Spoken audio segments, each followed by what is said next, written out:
العربية دي لونها ازرق ولا دي لونها ايه؟ هي لبني، اللون ده لبني. بس هو اللبني ده من مشتقات الازرق يعني. ودي الشجرة صح؟ ايوه يا حبيبتي دي الشجرة. الله، دي كانت ماما بتحكي لي عليها دايما ان هي شكلها كده. ايوه يا حبيبتي هي دي الشجرة. والورق ده ورق، ده لونه ايه بقى اللي فيها، اللي هو الورق اللي في الشجرة؟ اللي فوق ده هو كان لونه اخضر. اخضر. الله. وفي ده اللون ده ايه؟ ده جديد، ده انا مش عارفه. ابيض، ده اللون ده ابيض. ابيض حلو قوي يا بابا.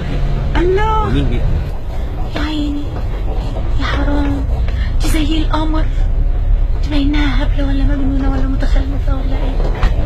بابا الاتوبيس ده ايه اللي طالع منه دي اللي هي ازاز؟ دي المساحات عشان تمسك الازاز لما الدنيا بتمطر. ايوه، والكبيره دي اللي هي المرايه. انت دايما كنت بتقول لنا ابص في المرايه. برافو عليك.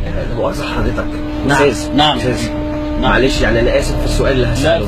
معلش انا اسف. هي اللي قاعده جنب حضرتك دي بنتك؟ في حاجه ولا ايه؟ يعني لا مؤاخذة يعني هي تعبانه ولا حاجه ولا ايه ظروفها؟ لا مش تعبانه. اصل من اول الطريق يعني عماله تقول حاجات غريبه ومرايه والوان. هي ايه لسه متعلمه الالوان؟ لا يا حبيبي انا عايز بس اقول لك حاجه. حضرتك انا بنتي كانت عاميه، والنهارده احنا راجعين من المستشفى، وده اول يوم فيه بتشوف الحياه.